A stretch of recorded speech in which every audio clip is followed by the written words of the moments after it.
Damian Lillard, kinain ang sinabi noong 2011. Warriors, mauunahan ng Knicks kay Giannis. At Warriors nagdesisyon na kay Howard. Ngunit bago ang lahat, kung gusto nyo ng matibay na basketball shoes, KD 15 with spike, mabibili lamang sa halagang $1,999. I-click lamang ang link sa comment section or bisitahin lamang ang tiffin.com for more high quality shoes. Sa gitna sa Damian Lillard trade drama, ang mga tagahanga ay nakapaghukay ng malalim at nakahanap ng isang lumang post sa social media mula sa Portland Trail Blazers star, na kung saan nagpapakita kung paano nagbago ang kanyang paninindigan sa super teams. Bago pumasok si Lillard sa liga noong 2012, isa rin siyang fan na nagsubaybay at nagkokomento sa iba't ibang issue sa NBA. Isa sa mga sitwasyong iyon ay noong nagsanib puwersa sina LeBron James, Dwayne Wade at Chris Bosh sa Miami Heat para bumuo ng bagong Big Three.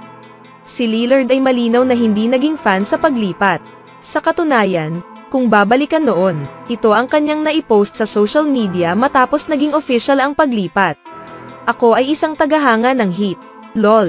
Ngunit hindi ako isang tagahanga ng lahat ng siyang sinusubukang gumawa ng kanilang sariling Big Three. LOL. Hindi nga raw ito maganda para sa liga. Marahil ang katotohanan, na si Damian Lillard ay isang tagahanga ng Heat, bago pa man siya magsimula sa NBA, marahil ang katotohanan, na si Damian Lillard ay isang tagahanga ng Heat, bago pa man siya magsimula sa NBA ay isang indikasyon lamang kung bakit gusto niyang matrade sa Miami Heat. Samantalang, hindi rin nakakagulat kung bakit nagbago ang puso ni Lillard, dahil siya ay gumugol na ng 11 seasons sa Blazers, at hindi pa niya naranasang mapalapit na maipanalo ang isang titulo. At kasama ang salitang ito, normal lang na mapagod siya sa paghihintay sa gitna ng pare-parehong kabiguan ng Portland, na palibutan siya ng championship caliber talent, lalo na ngayong 33 years old na siya. Ito ay nananatiling hindi pa makita, kung ang Blazers ay ibibigay sa kanya ang kanyang trade request, at ipadala siya sa Heat. Bagaman, batay sa mga pinakabagong update, tila hindi interesado ang Portland na makipag-ugnayan sa Miami para sa isang deal, habang ang team ay naghahanap ng ibang pagpipilian mula sa iba. Sa ngayon, titignan na lamang kung ano nga ba ang naghihintay dito kay Lillard. Anong masasabi niyo mga kaibigan sa tweet nitong ni Lillard noong 2011? Sa kabilang banda naman, ipinakita ng New York Knicks noong nakaraang season na sila ay isang malaking bahagi para tawaging tunay na title contender sa Eastern Conference. Kung magpapatunay na totoo ang mga chismis, tila hinahanap ngayon ng Knicks ang karagdagan na magpapaalerto sa prangkisa, kasama ang araw na ito, bilang ang kanilang unang petsa, nang sa gayon makita na ang kanilang panaginip ay pwedeng matupad. Ang araw na ito ngayon, ay nagmarka sa unang araw, na ang Milwaukee Bucks star na si Giannis Antetokounmpo ay eligible para mag-sign ng contract extension sa kanyang kasalukuyang koponan. Ang two-time MVP at 2021 champion ay may player option para sa 2025-26 at magiging unrestricted free agent sa susunod na summer. Gayunpaman, kung siya at ang Bucks ay hindi magkakasundo sa kanilang pinalawig na hinaharap na magkasama, ang NBA insider at ESPN na si Zach Lowe ay naguulat na ang ilang mga paunang koponan ay hindi aalisin ang mga mata patungkol sa magiging sitwasyon ngayon ni Giannis sa Bucks. Dito'y napag-alaman sa report na ang Knicks, Toronto Raptors, Brooklyn Nets, Golden State Warriors at New Orleans Pelicans ay ang mga koponang mag-aagawan. Nilinaw mismo ni The Greek Freak na hindi siya 100% na siya ay tiyak sa kanyang hinaharap sa Milwaukee. Ako ay isang Milwaukee Bucks, ngunit ang pinakamahalaga sa akin ngayon ay magwagi, sabi ni Giannis sa 48 minutes sa maagang buwang ito. Gusto kong manalo, at kailangan kong gawin ang lahat para manalo. At kung may mas magandang sitwasyon para mapanalunan ko ang championship, kailangan kong kunin ang sitwasyong iyon. Ang Knicks ay may napakaraming batang talento na sina RJ Barrett, Quentin Grimes, na maaari nilang isama sa isang hypothetical trade sa Bucks. Ang Milwaukee ay papasok sa pagre-rebuild kung tuluyan nga nilang matrade itong si Giannis. Sa nakikita ang New York Knicks ay ang nasa tamang antas para makuha si Giannis kumpara sa ibang koponan na nagka-interes nito. Hindi nalihim ngayon sa Bucks, na sila ay humarap sa sarili nilang mga katanungan ngayong off-season. Matapos nga nilang tapusin ang nakaraang season sa isang NBA best, na napanghawakan ang 58-24 record.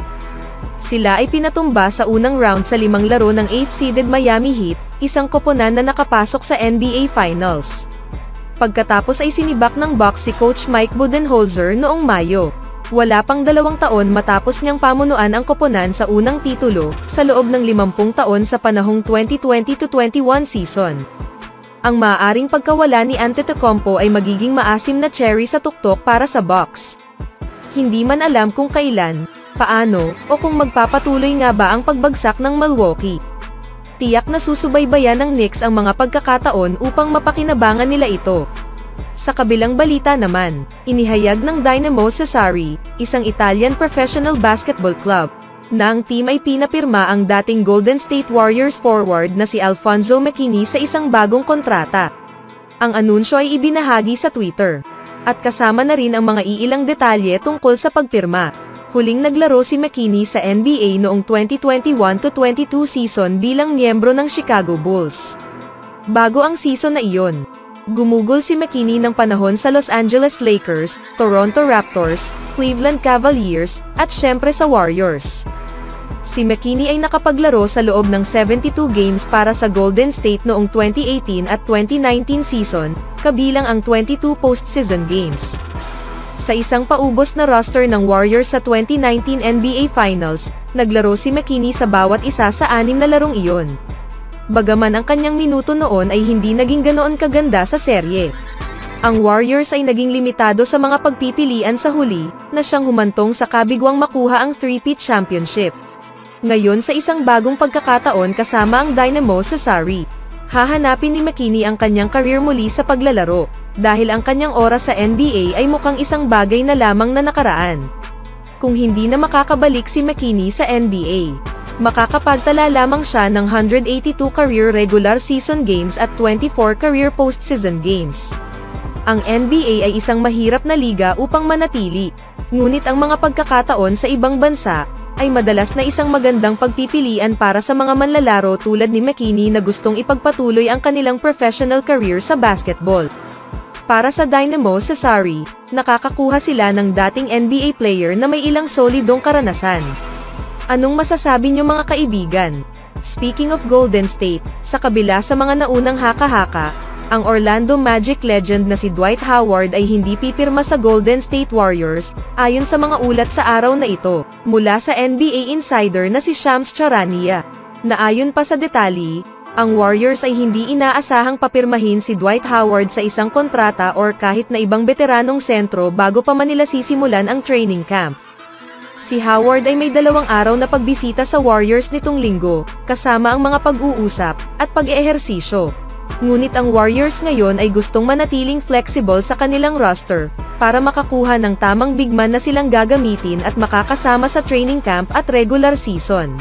Hindi naman isinasantabi ni Charania ang potensyal na makabalik sa NBA si Howard sa loob ng ilang araw, na siyang hindi na naglaro sa liga mula noong katapusan ng 2021-22 season. Dahil ayon sa kanya, asahan na tatalakayin si Howard patungkol sa isang potensyal na pagbabalik nito sa liga kasama ang iilan pang interesadong koponan sa darating na linggo o higit pa, sabi ni Charania.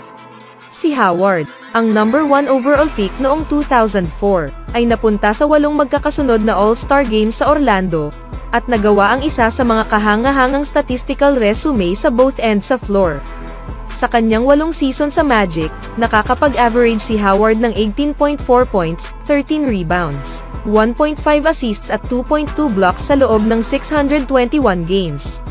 Mayroon man o wala si Howard, ang Warriors ay nananatiling malaking banta pa rin sa Western Conference. Ngunit kulang sa lalim sa frontcourt.